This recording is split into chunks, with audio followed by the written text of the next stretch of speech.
There is, you will agree, a certain je ne sais quoi, very special about a firm young carrot.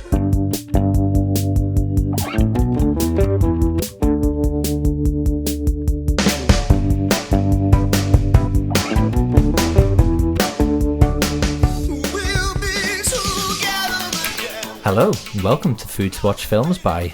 My name's Johnny, and joining me this time is a good friend of mine, Fabio. An old friend. Yeah. It's been 10 years, isn't it? It's been quite a long time. Yeah. God, your eyes are still as blue as the day I last saw them. Oh, stop it. But you've done well for yourself here. You got your own house, pictures on the wall. Yeah. You know when you made it. Yeah, I do like pictures, but yeah. No, you're looking well. Oh, it's very nice to have you here. Thanks. No, things, I don't feel like I've changed. I mean, that Adam was Hey, Johnny, mate, you're not going to... Hi. You alright? What the fuck's this? We're just doing a bit of recording. I'm your old friend. Tell him who I am. We're just recording a podcast. I didn't realise you were coming. What? I didn't realise I had to phone ahead. I mean, this is a podcasting recording day. Does this guy rent a room here or something? Is this my man? No one's talking to you. Fabio, this is Adam. He Adam. usually does the podcast with me, but he usually does a podcast. I didn't imagine it. It's not the Johnny show. Didn't imagine it like like Johnny that. Whoever this joker is. I mean, I just wanted to add a different voice. I'm sure people are getting a bit sick of your Yorkshire drawl. My Yorkshire drawl is endearing. That's why we get literally listeners. I did not understand one of those words. Yeah, believe I've got to work with this usually. Sat on your seat. Yeah, well, this is awkward. You have the seat. I'm happy to sit anywhere. I've just come to see an old friend. I thought it'd be fun. So yeah. Did you? You thought it was going to be fun? Does this feel like fun? It feels awkward. Fabio, or whatever your name is. So it's Fabio. Sorry about this, listener. This is This is bullshit. This is bullshit. Start me off. You shouldn't be listening to this. I tell you what, I'm going to stop it. Let's start again. Okay, so welcome to Food to Watch Films by, presented by Johnny. Oh, is it my turn now? Yeah. Not Fabio. Yeah. Oh God, no. Come on, mate. Get over it. Yeah. Yeah. And Adam. Yeah. And yeah, thank you. Thank you for that introduction. Yeah. And joining us as a guest is my friend Fabio. Hello. Hi, Fabio. Thanks for letting me be here today. Yeah. No, it's a pleasure. It's a pleasure. And it's certainly something. And if you've not listened to this podcast before, basically we talk about films we've watched and recommend foods that we think would help to heighten and enhance your sensory experience of watching that film, so you can really get into that film. Dip into it. Lick it, taste it, smell it, and really go to town on that film. Know what I'm talking about? Balls deep. Bold. Yeah. Yes. Like to contribute anything, Fabio, to that? Or... No? Okay, good. Johnny, carry on. That's it's going well. I was going to say hot dogs remind me of films, but I don't know why. Fantastic contribution there, Fabio. Fantastic contribution. So I can get my pay and leave now, can't I? This is awkward. But anyway, so yes, the theme of this episode is British cinema. Yeah. It's a theme we've been wanting to do for quite a while. It's UK. Very passionate. We'll be exploring some classic British cinema, shall we say? A couple of our favourite films. Yeah. We'll have later on in the episode we'll have Pablo talking about the brilliant film Peeping Tom, so stay tuned for that. We'll also be joined by another guest by the name of Ben Simpson, an improv comedy actor, for some fun and frolics and a bit of a retro game experience that we've devised. And we'll also be talking about another film with Withnail I. But before that, we've got Adam's Top 5.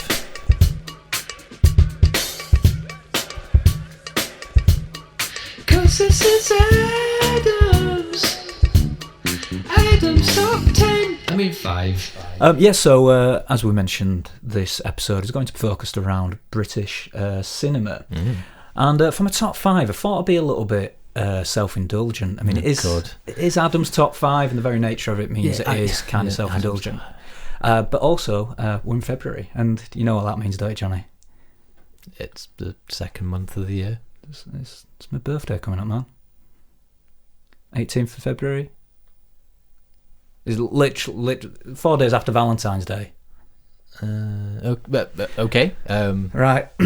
So February is my birthday. Yeah, so I thought I'd be, even more self-indulgent than usual and actually just go for 80s films, because that's the decade that I was born in. The 80s. Brought into this world. Conceived. Absolutely. Well, maybe 70s, but sorry, it's the eyes. It's the weathered. The weathered eyes. It's been hard paper around. Yeah, no, but 80s. Yeah. I can see that. Thanks, mate. Yeah, cheers. I was thinking lack of hair, but anyway. You can't make fun of the follically challenged. Come on. Anywho.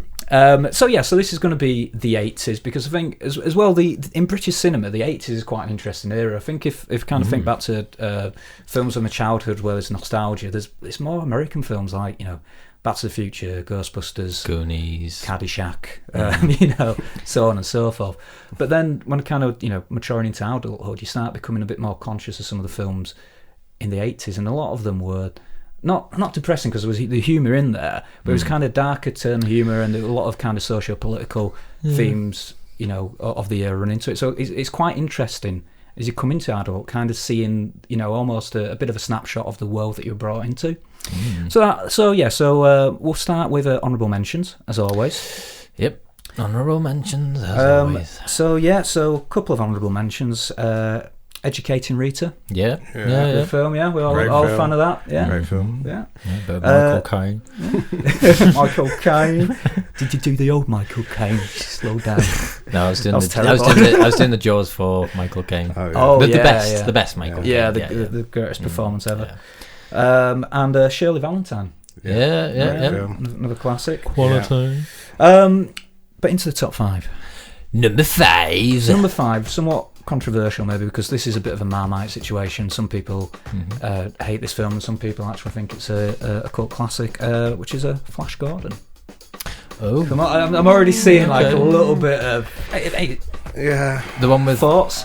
Brian Blessed. Brian Blessed. And who's the guy who played Ming? I feel like I know his name. But, it was another classic theatre actor, wasn't it? I can't remember his name now. Some guy. Yeah, it's Google it. Yeah. It's quite an odd film, isn't it? It's a very odd film. It's you can't place it. It doesn't feel like Hollywood. It doesn't feel like English cinema. It's like a B movie, but with kind of with Queen. It's a bit tacky, isn't it? It's very camp and it's very tacky. And versus some of the superhero comic book adaptations that we have now, can't really sort of compare. It's very, very different. But it's great. You know what? As a kid, it kind of Christmas came along, Flash Gordon's on the telly. Yeah, exactly. Hawkmen fly. It's such a quotable film. Bring up the aged body or whatever. Exactly. And the Queen soundtrack as well. So it's got a very British the football fight turn to it as well. So I actually had vinyl of the soundtrack. Yeah. But hasn't it been? It's been a bit ruined now that Brian May has rewritten it for the Badgers. Have you heard this version? No, I've not heard Because this. he's the head of the charity to save the Badgers. Oh. So he's changed all the Little words. Saint Badgers. What's the main song in Flash? Yeah. So he's done it, and it's all Badgers. What? And it's Badgers singing Badgers, and what is it? That Badger? Yeah, it's that one. Yeah. Jesus, that sounds horrendous. Yeah, it is. But yeah. Fucking Brian May and Brian May and what is Badgers. going on behind those curly locks? But number 5, Flash Gordon. Yep. Okay, number 4. Number 4. Bit of a Yorkshire classic. It's Rita Sue and Bob 2. Of course. Bit blue for the dads. Yeah. A delicious film. Having a gambang, having a ball. Yeah. But it is, again, it's got cult status, and as a Yorkshireman, as a proud Yorkshireman, I have to put Rita Sue and Bob 2 in there. It's kind of in the blood, isn't it? Rita Sue and Bob 2 for a Yorkshireman. Again, it's weird. I was in my early 20s when I first watched the film, and it is so weird just seeing, it's sites around Yorkshire. It's a landscape that you're familiar with, but still it just seems bizarre that it's a period that you weren't too conscious of. So Rita Sue and Bob 2, number 4. Number 3. So actually a film that's appeared previously in podcast episode where we're talking about dystopian movies. Right. Yeah. So I've gone for Brazil. Yes. Brazil. Great film. Great film. beautifully shot. Kind of little reminders of Orwell's 1984, and just again dark satirical comedy at its finest. Very Python-esque sort of feel to it as well. Indeed. Number 3, Brazil. Number 2 is actually a film that we've reviewed. Number 2? You had to get that in there. I did. Yes, of course I had to. You had to contribute. Number 2, film that we reviewed as well. Again, checking episode 10 or something like that, 9. But it's The Cook. Yeah. The Thief. His wife. And her lover. Oh. I have to do that. Yeah. Otherwise I forget very, the title. very hard title. A magnificent film. Oh, man. Helen Mirren. Wow. Yes. Wow. Unexpected, right? Yeah, I love her, and she's just got stronger and stronger. But her performance in that is she's got all the right junk in all the right places. Yeah. And is also a fantastic performance. Oh yeah. Definitely, yeah. Absolutely. Yeah. If you say so.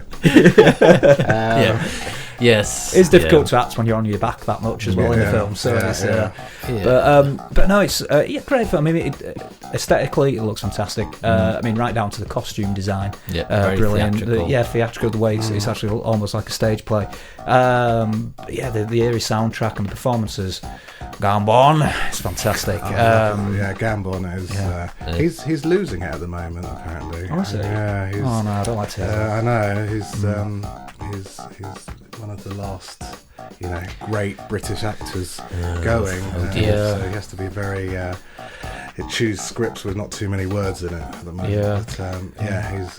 He's great in that. There's been rumours about that with Jack Nicholson as well, hasn't there? A similar thing, but he's saying he's retiring from acting altogether now because of it. Clocking up a bit. But the brilliant thing about cinema is that we've got those films in the can to remember him by. Exactly. And now we can carry on people's careers by CGIing them into films afterwards, so they never die basically. Don't worry about the Gambon will continue. We'll just carry Fisher as ass. Yeah. But so I think that brings us on to your number 1. It does. It takes us to the number 1. Number 1. Are you all ready for this? Number 1. It's Withnail I. Yes. I'm not going to go into too much depth with this because we are, of course, going to be reviewing the film. Yes. Shortly. So number 1, Withnail I. Yeah. Need we say any more? If you've not seen it, you're a moron. If you've not seen it, again, pause this. Yeah.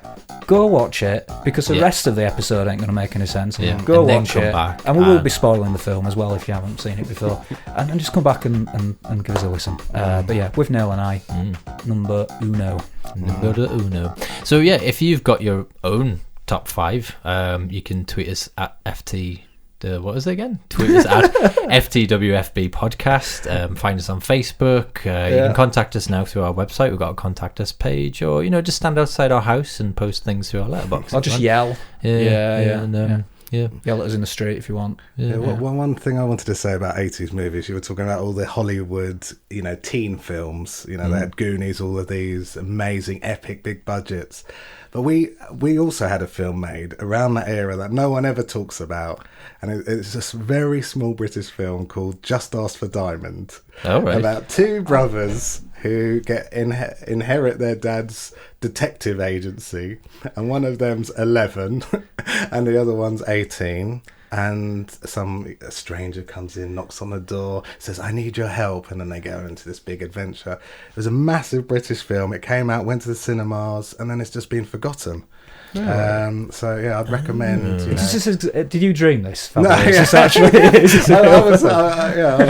on, you've got a brother. Yeah, I have. I have got an agency, but So I recommend people try and dig that one out if they can find it. I think, was it Just in Diamond? Just Ask for Diamond. Oh, just in Diamond. Is that the guy who plays Screech? Just Ask for Diamond. Just Ask for Diamond. Yeah.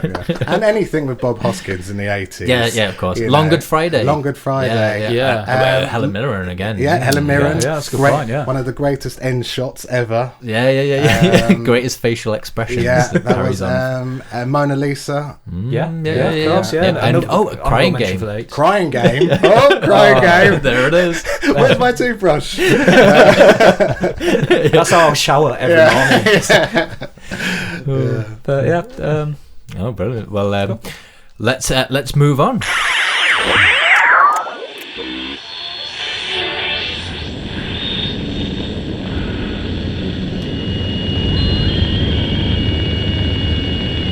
It is happening again. It is happening again.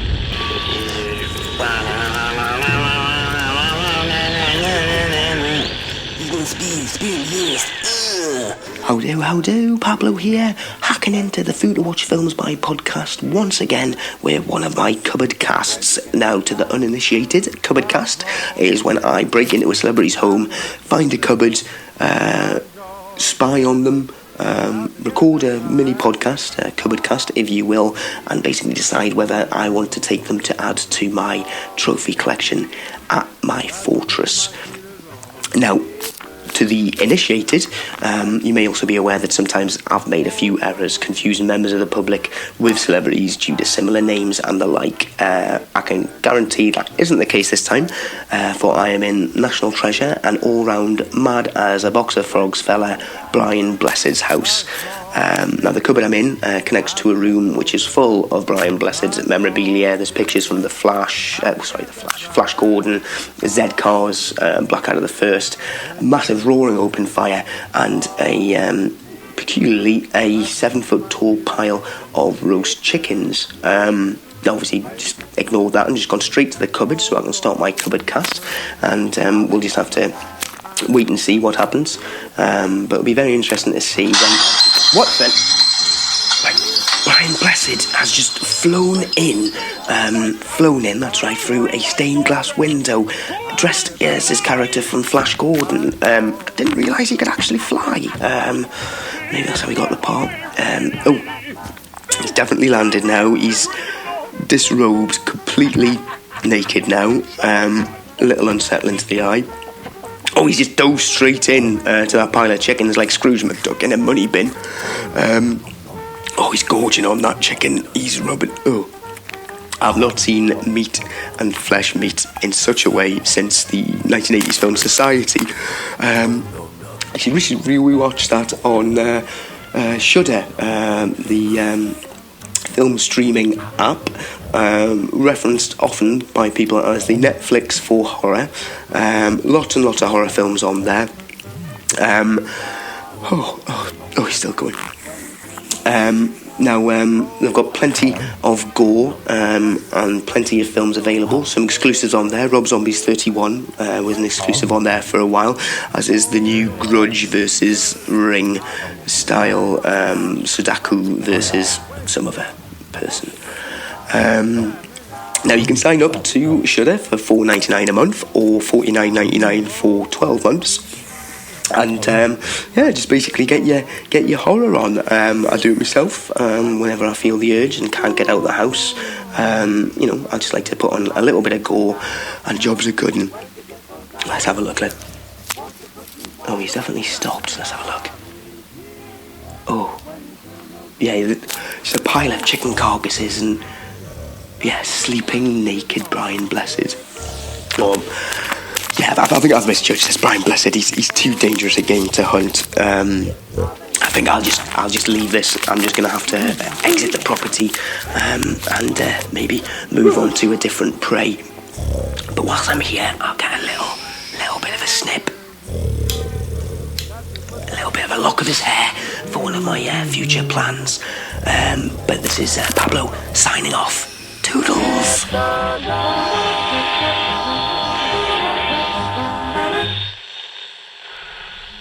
Okay, well, we've just cracked open a beer, which is quite, appropriate for the film that we're just about to talk about, which features lots of booze, basically, big time. We are talking about a classic British comedy. Well, not a very mainstream one, but yeah, Withnail I. Yep, number one in my top 5. Yes, basically starring Richard E. Grant and Paul McGann as two out of work actors. They've both got a bit of a problem with money, problem with life, problem with alcohol, drugs, living in a shitty flat in London at the end of the 60s, dawn of the 70s. Yeah, 69, so it's literally on the cusp. The unemployable actors. Getting out, and they kind of venture out of the city to try and just get a breather, really, get some air and try and sort their lives out, sort their heads out, and it ends up being quite a venture. To say the least.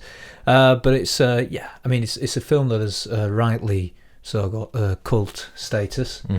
And again, it's, as I said at the top end of the show, it's one of those films that kind of I think people tend to find in the sort of early mid-20s, and I think it still resonates today over that, because it's as we mentioned then, it is a sort of showing the transition from the 60s, the swinging 60s in London, into the 70s, and that kind of transition era. So there's, it's almost kind of a coming of age story to an extent.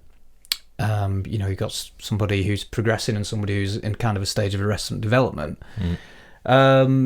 So I think it still sort of hits home for people who are kind of getting to that age where you're kind of getting a little bit older, you're kind of coming into your 30s and things are starting to change a little bit. You can't party. You can't for the party rest forever. of your life, and those dreams that you once had may or may not come true. Hangovers start lasting weeks instead of a few hours, and it's the party's coming to an end. I mean, there's some great performances as well. In this. So, I mean, to talk about the performances to start with, good cast. Richard E. Grant, funnily enough, as a point on this, I remember watching an interview with him, and he's apparently has got some condition where essentially it means he's allergic to alcohol. I've heard this as well. And So he was apparently quite ill doing this. Well, in preparation for his almost, I suppose, method acting, in preparation for him to get into the right mindset, because at the time he said he'd never been drunk, so he was struggling to kind of get into the frame of how do I feel with that. So he said literally he just started drinking, vomiting. His point was, if you do that enough times, eventually you do start getting a little bit drunk. Which, in terms of commitment. I mean, he does look pretty ill in this film, doesn't he? He does, And and his character necks all sorts from lighter fluid to his very large spliffs. His career it's not been as rewarding as it should have been. Clearly, you haven't seen Hudson Hawk. I enjoyed How to Get Ahead in Advertising, which was good. Great. But he's not considered now to be one of our great actors, and he's not getting big parts, and Hollywood's not calling, and he was doing those horrible adverts a couple of years back, wasn't he? I can't remember Argos, what it was for, but something like that. That was pretty. It's a real shame, but sometimes actors do that. They just do. I wonder if, at the time, if they know that performance is going to define them and they're never going to hit those notes again. I wonder how many years after he may have realised that. But he's great now. Well, because he is incredible in this, isn't he? As Withnail, we want the finest wines and cake, and we want them now. He's just fantastic. And Paul McGann, just a brilliant pairing. Him, Paul McGann being more the straight guy, the one with his head more firmly on the ground, but is very vulnerable in most of the film, particularly from Uncle Monty, played by Richard Griffiths. Yeah, there's some uncomfortable yet hilarious moments. My boy. Richard Griffiths is brilliant in it, as Uncle Monty. But there's some uncomfortable moments. When he sort of invades his space, there's that bit in the kitchen, isn't it, where he's asking him to season his meat. Rosemary boy. McGann's aren't they part of a dynasty or something? Yeah, there's the McGanns. So they're like the English version of the Baldwins. Yeah. There's about like 6 of them. Yeah, you get one free with every pack of cereal in America. But who's the other brothers? One of them in a sitcom. Yeah, wasn't one in 2.4 Children, or have I just made that up? Something like that. 2.4 Children. That's something like that. And it's a solid cast. I mean, it's held together obviously by Richard E. Grant, Paul McGann, and you know, Richard Griffiths. And those are the three key performances that really matter, I suppose, and hold it together. And you can't fault them. Dialogue-wise, the writing, you know, it's written and directed by Bruce Robinson. Apparently, it's sort of semi-autobiographical as well. It's kind of you know, period of himself as an actor and as creative, and you know, the experience that he had at that back end of the 60s, the trail end of the 60s. We were discussing earlier what he also did was beyond this. I mean, he hasn't done a great deal since Withnail I, but I suppose one of his more recent contributions has been he did the screen adaptation for The Rum Diaries, adapted from Hunter S. Thompson's first novel. And there's kind of a lot of parallels I feel. It makes sense to me, does that? Because there's a lot of parallels I can see from this to Fear and Loathing in Las Vegas.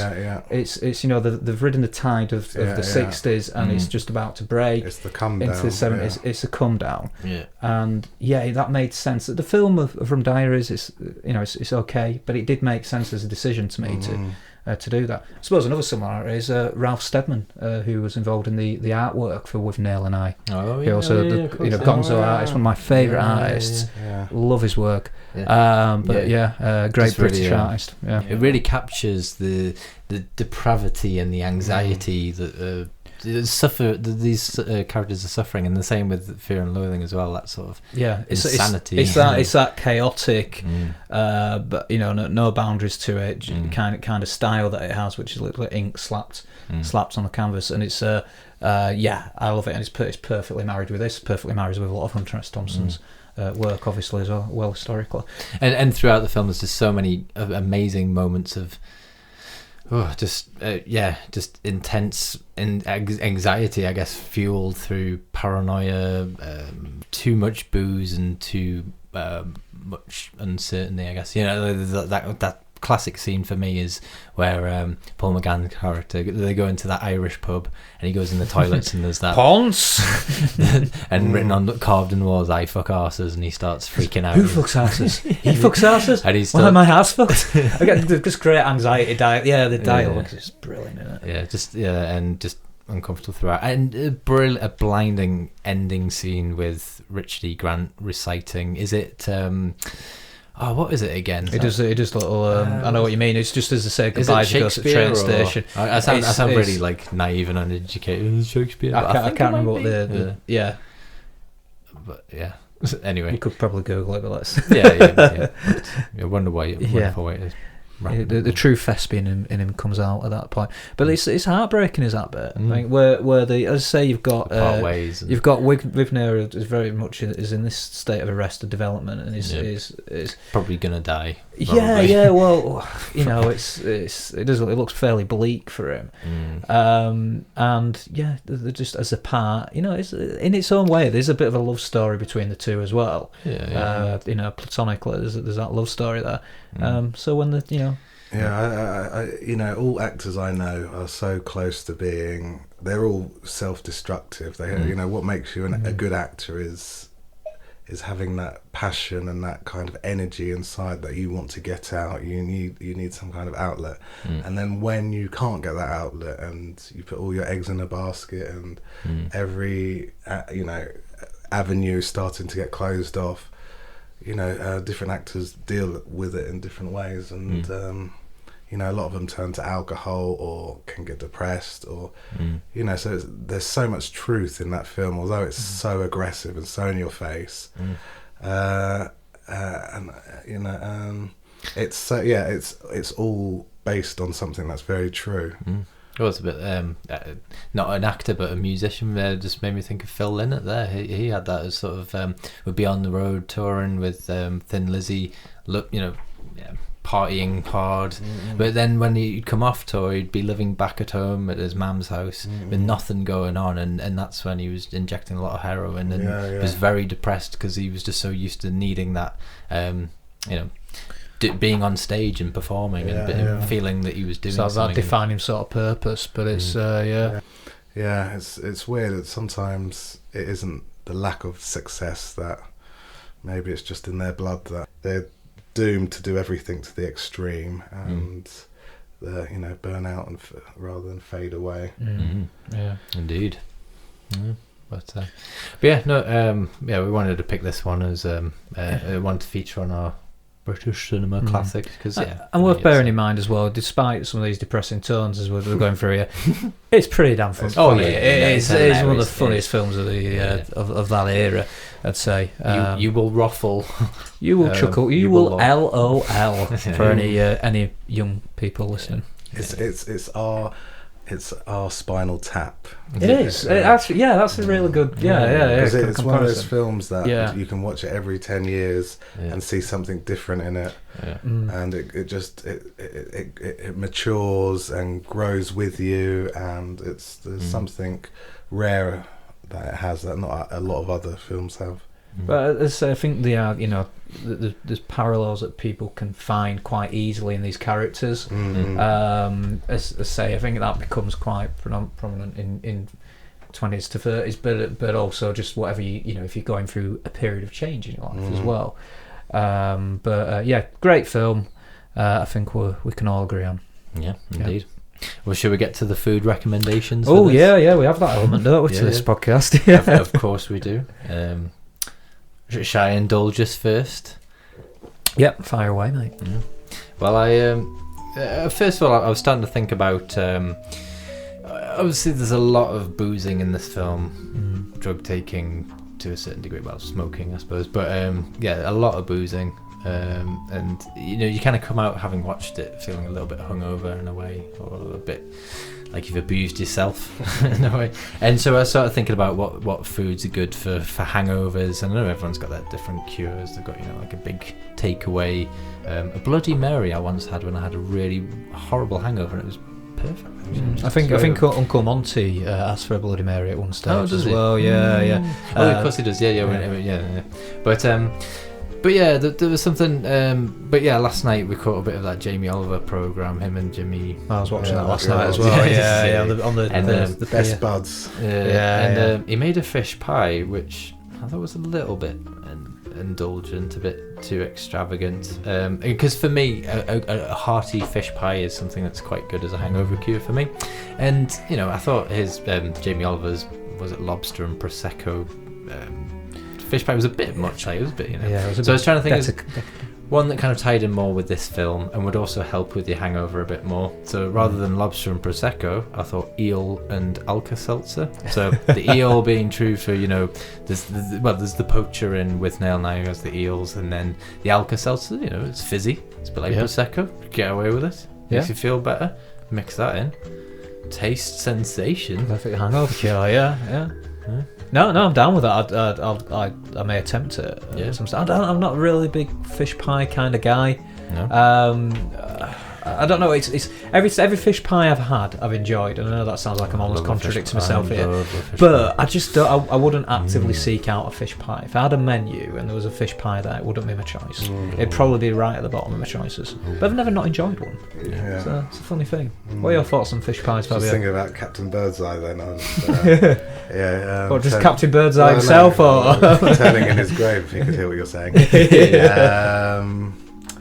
I wonder if anyone has ever played like the drinking game with that film and managed to get through the whole film at drink for drink, whatever they're drinking, drink. I've never actually met anyone. I think when it gets to the light and fluid stage, that's where most people quit. There's a bit in the film where they get to the bar and he says like some 2 quadruple whiskies and 2 pairs of pints or something. I think it's from that moment, because before that, prior to that, and it's probably about an hour into the film, I haven't drank that much. And it's from that moment, straight after that, it just goes nuts. Well, at the start of the film, apart from Richard E. Grant, who's just trying to get his hands on anything, they're both feeling terrible, and they're feeling the effects of their excess.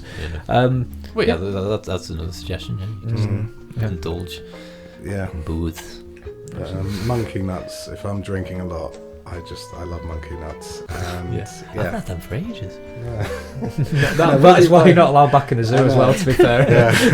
You never hear anyone in a supermarket going, "Excuse me, what aisle is monkey nuts?" Where do you keep monkey nuts? Next to the... You're allowed to have monkey nuts? No, maybe we should try and find some tonight. Can you get flavoured monkey nuts? You'd have to I open the suppose shell and then yeah. reclose the shell. Anyway, And what about you, Adam? yeah, food suggestion wise, and I've gone for a bit of a tribute to Uncle Monty. Oh yeah. Yeah, Is it a nice firm carrot? well, actually, it is. I wanted to sort of pay homage to his love for veg. Carrot. Carrot. Yeah, well, he mentions a cauliflower at first. I thought something cauliflower based. Brilliant line where he refers to flowers as being The prostitutes. yeah, for the tarts, bees. prostitutes for the bees, Yeah. whereas a noble carrot and a noble cauliflower, are a thing of beauty. So I thought, he's going to get off on that, isn't he? He'll enjoy that.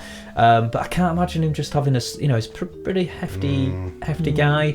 So I think there needs to be a bit of meat in All there. the trimmings. Yeah, I a can bit of imagine him trimmings. always saying. Exactly, but then he doesn't plump like to goose. handle and prepare his own meat. Yeah. So I thought maybe a happy compromise that he could enjoy, but also make it home himself. And probably around the time as well was seen as is quite an upper class chap. Seen as quite a quite extravagant food type. Now he can get it at any family relatives party and finger buffet. But I'm going for a quiche. So it's going to be a cauliflower, cheese and bacon quiche with a carrot and swede mash on the side. I feel he'd like that. It seems like a snacker, and it's something I can go back to and snack on. Yeah. I can hear him saying quiche as well. Yeah, bring me my quiche. Yeah, you can see him. Yeah. And but using cauliflower as a base for that, and washed down with a sherry because he's fond of a sherry. Is Uncle Monty A dry sherry. and so that's my tribute to Uncle Monty. Well, there you have it, folks. So if you feel like giving Withnail I a bit of a watch and you need something to eat with it, then you can have yourself an eel and Alka-Seltzer fish pie if you want to.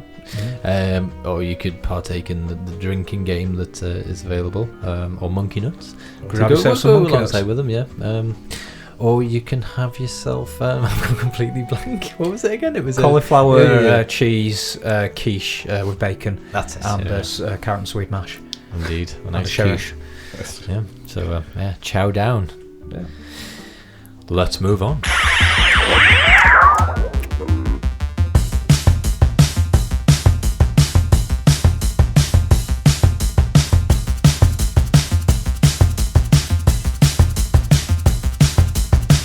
Gentlemen, your conversation makes interesting listening.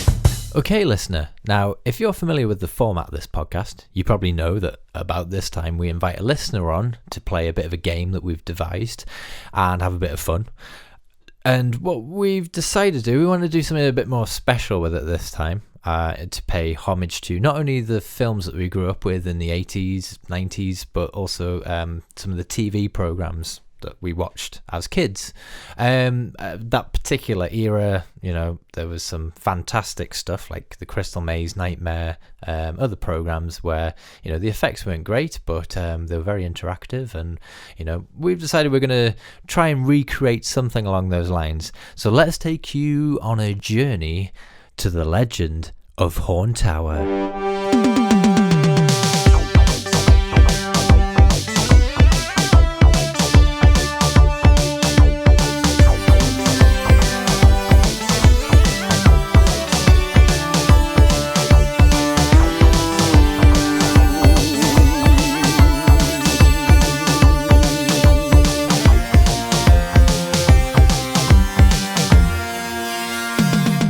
Greetings, listeners, and welcome to the Legend of Horn Tower. My name is Longshaft, and I'm the master of this maniacal maze of mystery, magic, and mayhem.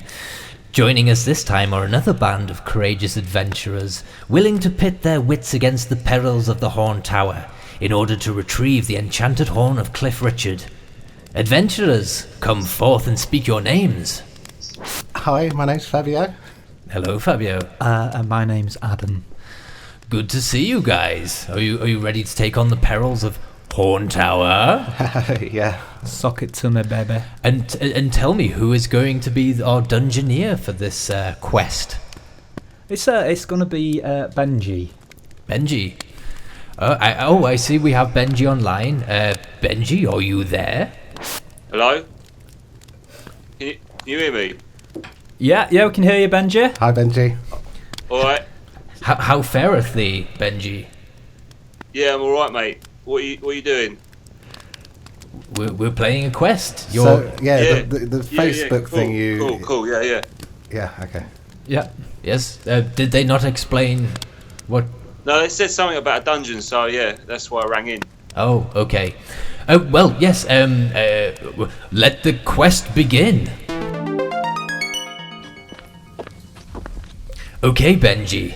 You have entered a slightly pixelated grey dungeon room. To the right of you is a chained skeleton with a bad mullet and a deteriorated Bros t-shirt by the looks of it.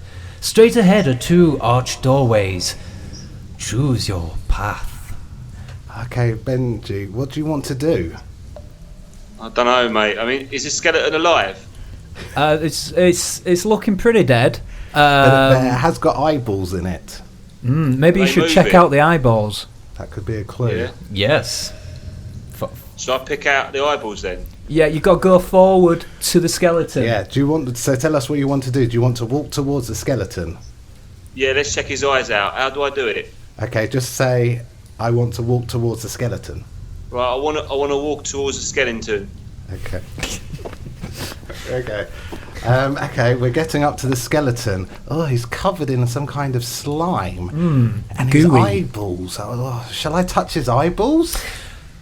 Take heed, Dungeoneers, for these are perilous chambers, full of all sorts of creatures and goo. Proceed with caution. I need probably some gloves on, don't I? Is it hygienic? You could use your enchanted gauntlet. Yeah, we've got a little bag. You've got a little bag on, remember, and it's got some stuff in it. So maybe have a look in there. I got these ones. Should I put these on? No, we've got your bag. If you want us to look at not the bag you got. If you got, tell us to look in your bag. We might find some stuff. All right. Look in the bag then. Are there any gauntlets? Oh yeah, there is actually. Yeah. Funnily enough. Should we put them on?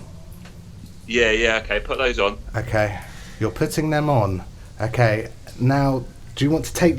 Now you can pull the eyeballs out. Yeah. Go on. Let's just pull those eyes out. Oh my God! There's a string attached to the end of the eyeball. And a piece of paper with a question on it. What's he say? The first challenge for you. I forgot to explain that as part of this quest, you will be confronted with various questions and challenges that you will have to overcome in order to retrieve the enchanted horn of Cliff Richard. And this is the first of those challenges. Okay, so the first question. In the 1987 film Rita Sue and Bob 2, what food product does Rita compare Bob's penis to? Is it A, a bearded banana, B, a baby's arm holding an apple, C, a frozen sausage, or D, a pepperami?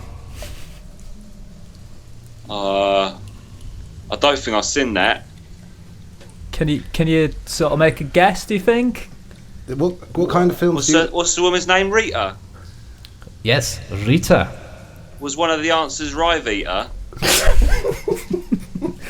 I'm afraid that is not an answer. No, it's a good answer. But I will need to press you, but it's not right. Think? Okay, you could. Yeah. Is it a baby's arm holding an apple by any chance? I'm afraid it's not. It's a frozen sausage. Sorry, Benji. Oh, you mug. And I'm afraid for that means that you've lost one of your enchanted gauntlets and will not be able to use it in a challenge that you may encounter in a later. Are you joking? No. That's not very good, is it? That's part of the game. Oh, Jesus. I've only got 2 left. Yes. Oh. Anyway, caution team, there's something approaching through the right archway. I suggest you leave quickly. What do you want to do? Was it a girl? No, Benji, it's dangerous. There's a small lizard-like creature coming towards you. A venomous lizard of Ragnarok. I want to get out. Yeah. Okay. So what do you want to do? Do you want to run? There's a quickly. There's an archway. Shall we run towards that archway? We can fight the bugger. He got a sword. I'll look in the bag. What else is in the bag? There's an axe. An axe. We can use the axe. It's a Lob that at him. yeah. Lob it. Okay. Okay. Oh! Good work. Wow. Good thinking. Usually people just run, and you could have saved the axe again for a later challenge. I don't run for fights. My dad taught me that. Okay, well, you're only just in the first room, and you've lost both your gauntlets and your axe. But anyway, You've got the bag still, so...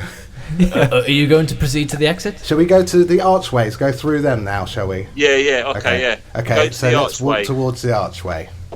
Jesus. Ah, the grotty medieval public toilets. I'm afraid this is not a place you'll want to hang around in for too long, so I suggest you make haste. To the left of you is a set of urinals and a small man crouched down with a large wrench. Okay, Benji, what do you want to do now? Do you want to go towards the urinal? Well, I don't really need the toilet. What's the guy doing? Well, you ask him do something? you want to go forward and ask him how we can help?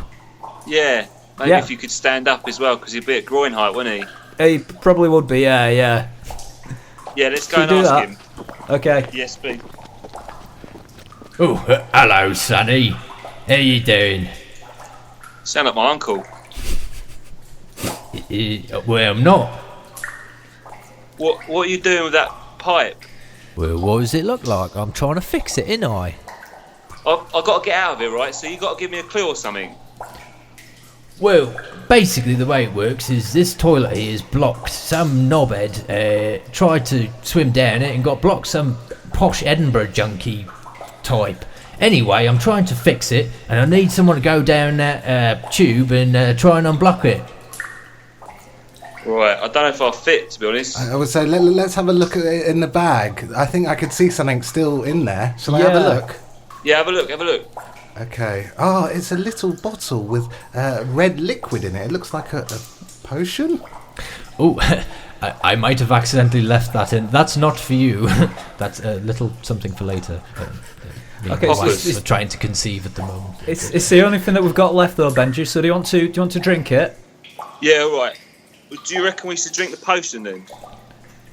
Yeah, try drinking the potion. Okay, let's drink it. I'm opening it up. Look. Oh my god! Right. Your arms are shrinking, but none of the rest of your body are. You have literally got little stubs at the moment, Benji. I don't know if this is going to help you. Is there anything you can do with these small arms? Have they got oranges at the end? No, just tiny little sausage-like fingers. Maybe Or try should we to. Yeah. Should we try and get the blockage out? Yeah. Yeah, That's a good idea. you're gonna have to use your tiny arms to get in there. Out. May I suggest you ask the gentleman to lift you into the toilet? You joking? No? It's Right, probably yeah, the only option, Benji. I haven't got any wellies on. All right, do it then. You've got to get into Drop that me in the U-bend. toilet, mate. Can you drop me in the toilet? Of course I can. But before you do, there's just a quick question that I need you to answer. And if you get it right, I'll give you a little something to help with your task. Sorry, this fucking accent's shit. You slag. Okay, so, question 2. In the film Trainspotting, Spud is offered to join his girlfriend and his parents for a bit of breakfast, right after he's woke up after having shat his bed. Now, how many sausages are there on his breakfast? What? Okay. I've only seen the second Trainspotting, so I don't know. How many sausages would you usually have on a plate? How many do you have? Well, it depends if I'm having toad in the owl or having it part of a breakfast or not. Probably like 3. 3. Okay. 3. I think. What do you reckon? 3. Yeah, I'd usually have 3 as well. Yeah. I reckon 3 bangers, mate. Well, I'm afraid you're wrong. It was just a single banger. Oh. I'm afraid I was going to give you an enchanted toilet brush that would have also got you right to the end and get that horn, but I'm afraid I can't give it to you. But I'm still going to make it. I've got to put my baby arms down your toilet now. Yeah, alright then. There you go. Alright, let me put my baby arms down the toilet pole. So, yeah, you're putting your arms in and it's pulling you in and you're falling down the hole in the toilet. Oh my God, Oh, look out, you're going down. Oh.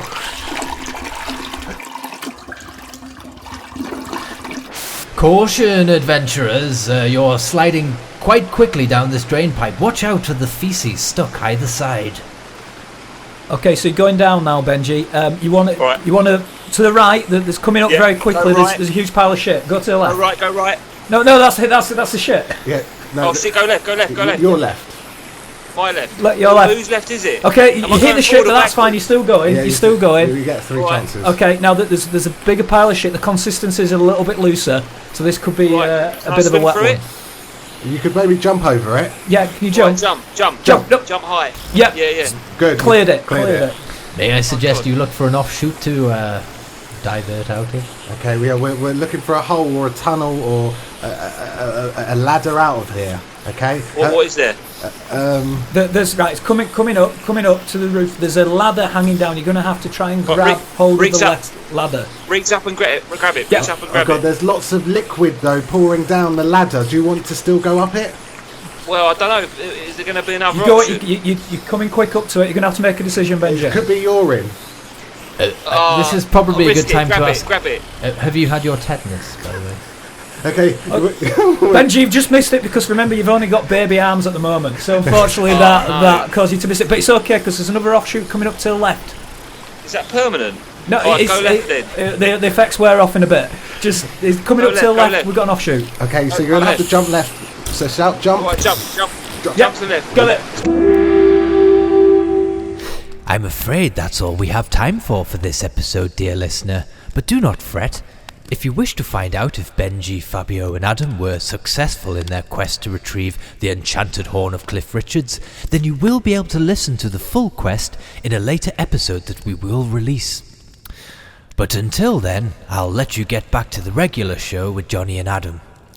Now, where the dickens did I put my crack pipe? Right, so we're at that point in the podcast once again where we're going to invite Pablo in for another film not to eat food by. So Pablo, are you there? Pablo. How do, chaps? Hi, mate. Alrighty, how's it going? Very well. I've been generally trying to experiment with killing with kindness recently. All right. It's mostly asphyxiations and drownings, really. I found this guy seemed to be obsessed with Beanie Babies, which is a bit strange, quite out of step with modern times. But what I did, I just ordered over 1 million of them and filled his bedroom with them at night as he slept, and he's asphyxiated. Yeah. Found somebody who really liked custard, did something similar, just poured a load of custard down the chimney. Yeah. I'm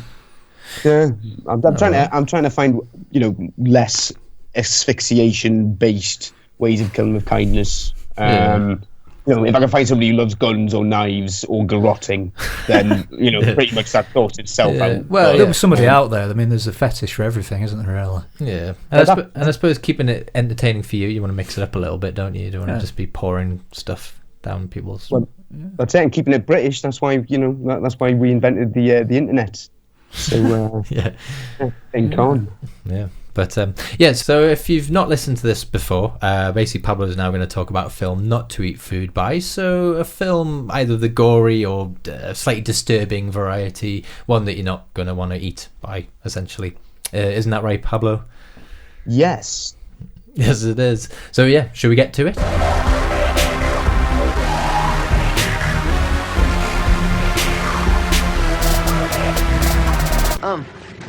If you're gonna spew into this.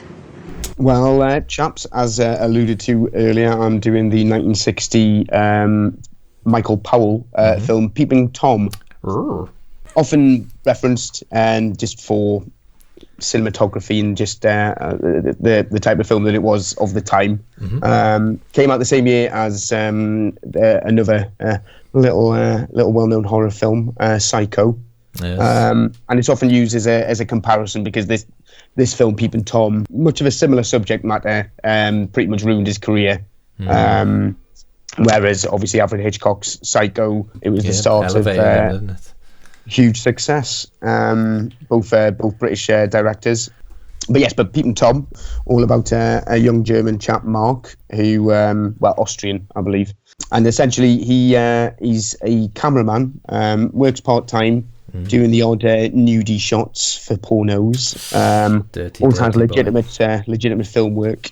But on his time off, he likes to go about with a little handheld camera and a tripod that houses a bayonet. Yeah. Which he and a nice little mirror, not too dissimilar to those that your 1920s doctors would have on like a band on the head, like a big reflective circle of metal. And he puts that on there and essentially stabs a bunch of ladies in the neck whilst they watch themselves die, whilst he films them watching themselves die. He's a sick little monkey, but as you find, it's not really him as such. More, he's a product of his environment. His dad was a little bit of a sick puppy, a psychologist who specialised in fear, and he used his son as an experiment, dropping, I think it's lizards into his bed and making him sleep next to the dead body of his mum. Just like fun stuff like that. That's standard stuff, really. At least he's an involved father, though. Yeah, at least he actually interacted and did stuff with him. Well, that's it, and these were all recorded, and he's got them all, so he watches them. So whether obviously that leads into his obsession, but you're supposed to fear him, but also pity him. Yeah. But excellent. Yeah, I mean, for anyone who's not watched the film, should we listen to the trailer so you can get a sense of, just exactly what we're about? Look out! Look out! Look out! Look out! Take care. You are being watched. We repeat, take care. For you are now alone with a killer. Oh. We warn you, don't let him see the fear in your eyes. For this is what he seeks. This is why he kills. This is why he kills. Look out! He's going to bugger her with his tripod. Good God, man! He's killing people with his tripod. Look out for Carl Byrne as the Peeping Tom. Fear him, but pity him also. Yes, so quite the trailer, and I must say quite the film. I very much enjoyed it.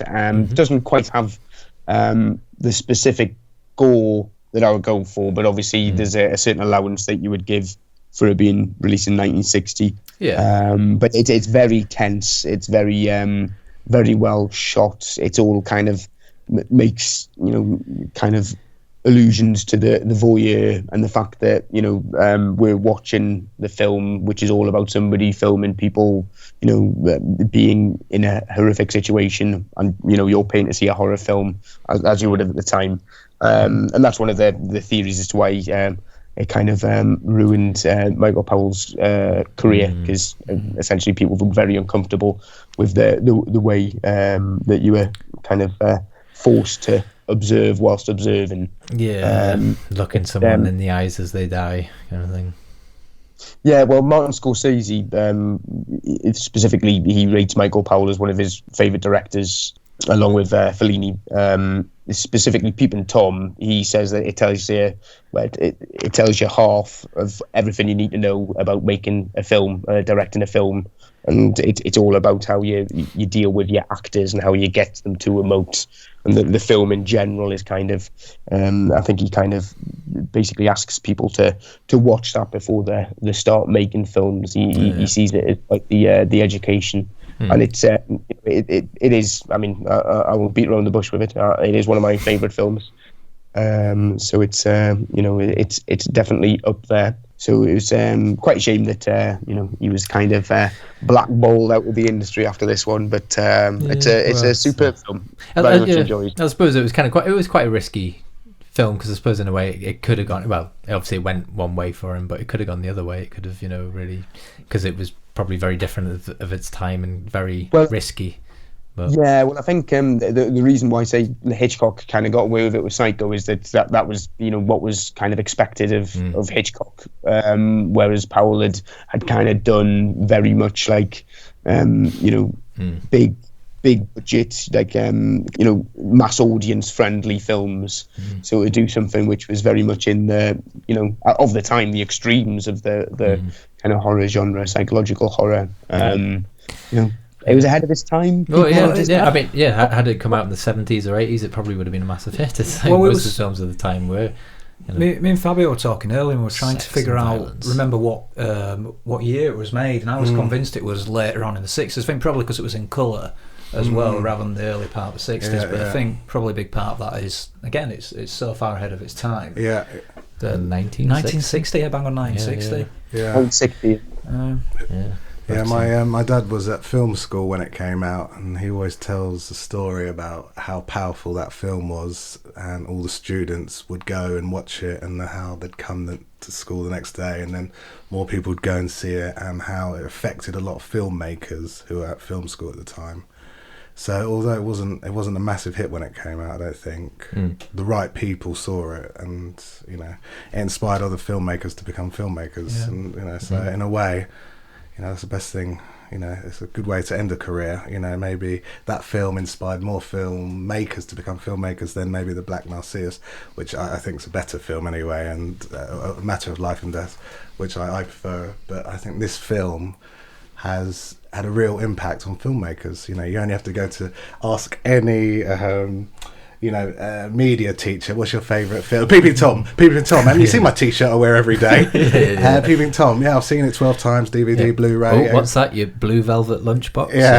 But it is a kind of stereotype as well of a student's bedroom to have a poster of Peeping Tom on the wall, isn't it? That's next to Che Guevara. It's just like and it's become more and more important. The Betty Blue of horror. Yeah, exactly. Yeah. But it is a great film. I haven't watched it for a while, but I did really enjoy it for its.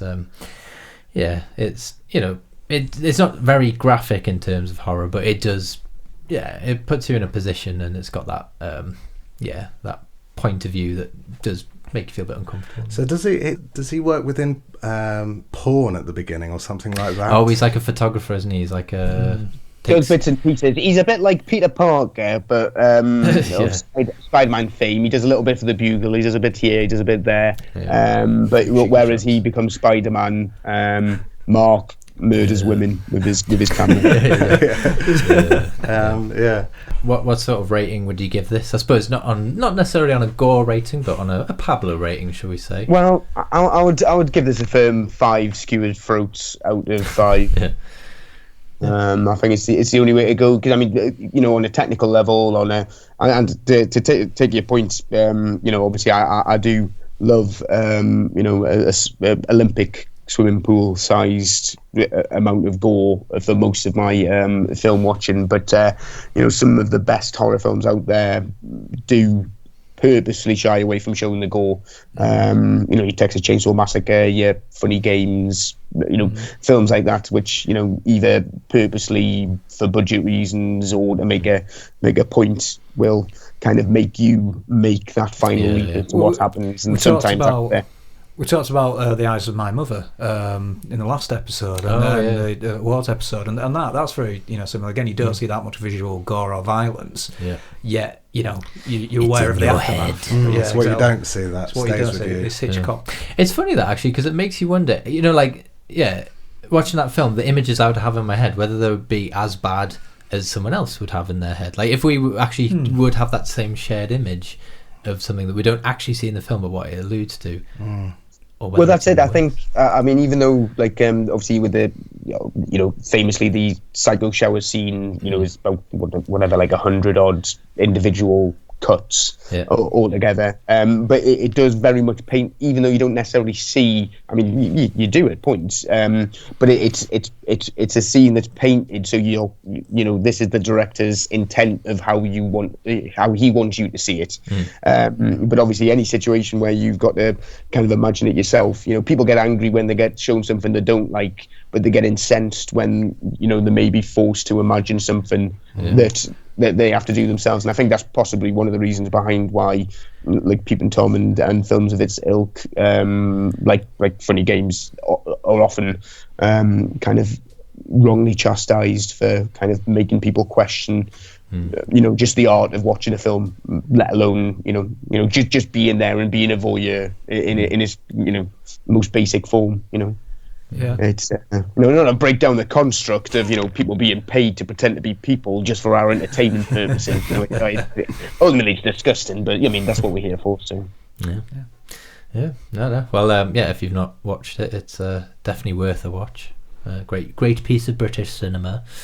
But have you got any other recommendations, Pablo, or is well, just on touching on it briefly there, Funny Games. I would say either version, because it's the same director for both. But I believe the original version in Belgian, Austrian. Belgian, I think. One of them places. It's better. We're not in the EU anymore. Doesn't matter. That lot. From back there. But yeah, I think the death metal's better in that as well. But yeah, it's made better by the fact that making it foreign is like a further step away from the norm. So the fact that you don't know the actors, they're speaking a foreign language, it's all in subtitles, and they're questioning you as you go along about essentially it's a family in their holiday home, a couple of strangers who they see next door, so they assume they're friends of their neighbours. One of them pops around one day for an egg. And from then on, they kind of kidnap the family and kind of kidnap us at the same time, and there's a lot of shenanigans. I'm a massive fan of Funny Games. I actually prefer the remake because he wanted to make that film to kind of stick his two fingers up at Hollywood, and how that they their films very much play on what's the word? Someone drops a knife and a girl's in trouble. The cliche. The cliches. Yeah. And he wanted to. So if an American audience expects cliches, then he wanted to make a film where none of those cliches happen. So it's almost really painful to watch, because there's a knife there, she's in trouble, there's a shot we see of the knife, but she can never reach it. So and the reason he made it in American, again, because he really wanted American people to see it, and no one saw it when it was first made. And what's different between this film and Peeping Tom is there's loads of similarities, but in Funny Games they break down the third wall, which makes it even scarier. So you already feel like you're stuck in this movie, and then they're talking to you and they're looking at you and breaking that third wall, which is like taking it a step further from Peeping Tom, which is.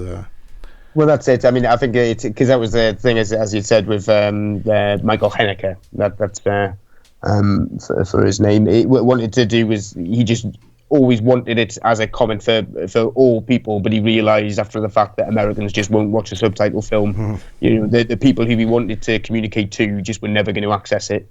So to your point, Fabio, the kind of just making it just to get to the people, and I suppose at that fair point, it gives them the extra opportunity to maybe needle it a little bit more. So, as you say, you're actually getting the audience to kind of be rooting for somebody to get stabbed, and they start to want them to use the knife, and it kind of like forces people to kind of take part, even confront their demons, and it's got one of the best opening shots, like how it uses music and visuals. So it's just a happy family driving, kids in the back, them talking and being just a typical family, and then really loud death metal music comes on, and then you're like, something really bad is about to happen here.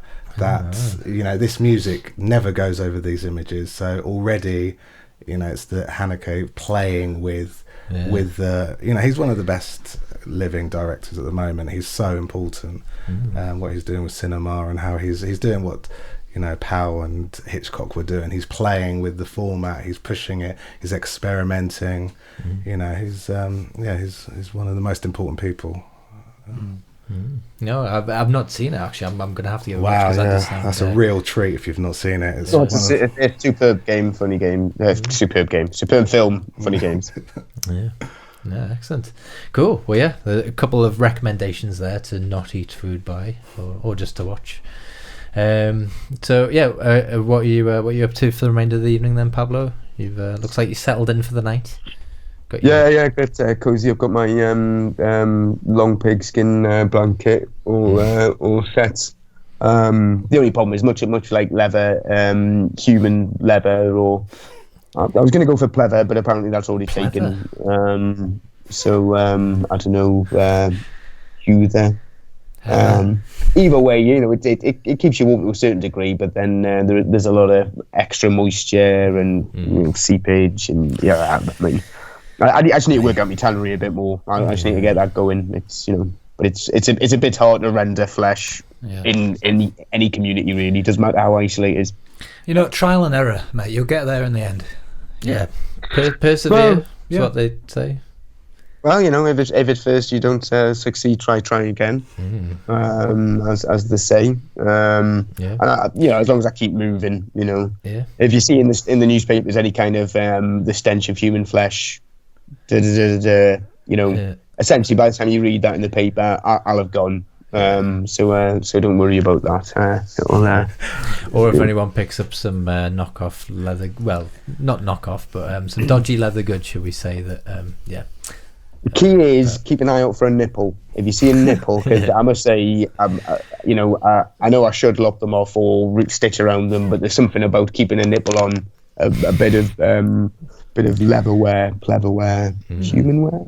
It's kind of your signature then, yeah. Yeah. And I can imagine in decades to come, or a couple hundred years, it'll be very collectible, I guess. But have you got one of those nipple versions? Well, it's got a fully intact teat. That's what you look for. So I'll come on late on this. So has he actually killed someone? Is this coming from prison? Is this a Skype call from?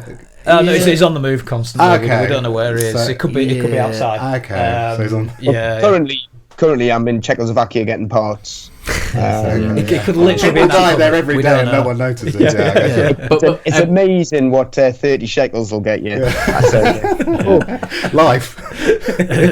But actually, I positioned Pablo what he was going to talk about. But actually, I forgot to set up for you actually that Pablo. We were talking earlier about vigilantes. Vigilantes. But he takes out the gutter trash. The skunk pussy, the Punisher of a taxi driver. Yeah, and turns them into leather goods basically. Or Christmas ball bells was the other thing, wasn't it? Yeah, and I've had ball bells. Yeah, ball bells was a lot of scrotum work. His work is very scrotal. Good work. If there's a scrotal focus. I would try and work it out with my therapist, but it always gets to a certain point with my therapist, and then I've got to kind of deal with them and then move on to another therapist. So it gets to a certain point where nothing really gets dealt with. There's a moment as a child on a beach. I'm crying. There's a balloon, and then it's gone, and I have to murder them and move on. So it's always recurring. One of these days.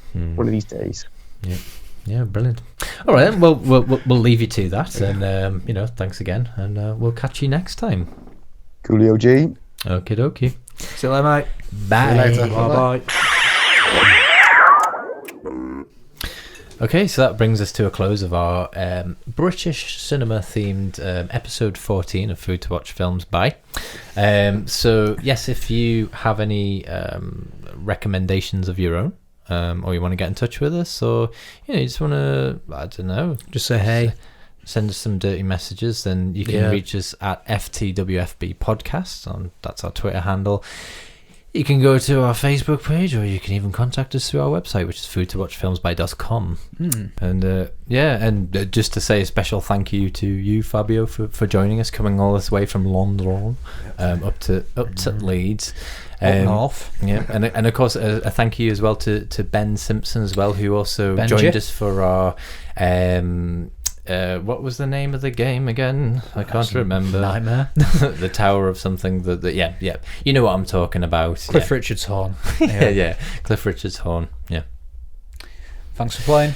So I feel like we need some final words of some sort. Fabio. Final words. Been in here 6 hours. How many more words do you want? So I love eating food and I love watching films, so putting them together. That's the magic. Yeah, that's the magic, and more people should do it, except in cinemas. If anyone's eating a hot dog next to me with like tortilla crisps hanging out of them, it always upsets me. If someone's snuck in a pizza. The only thing you should really eat in the cinema is stuff that doesn't make crispy noises or crackle or anything like that. But yeah, no, eat at home. Take a yogurt in there. Yogurt's pretty non-offensive. Yeah. Get stocked up before you go in. Yeah, you don't see people eating yogurts in cinemas, which is really weird. What's the weirdest thing I've eaten in a cinema? Probably just a box of popcorn, but it doesn't sound weird, but it did have a hole in the bottom. But oh god, the good old days, first dates. No, I love eating food, but just not in cinemas. At home. Yeah, fantastic. Well, if you have any stories of what you've eaten in the cinema, get in touch with us. Any popcorn related stories, salted or sweet, let us know. Yes, you filthy bastards. On that note. Good night, everybody. Goodbye. Bye.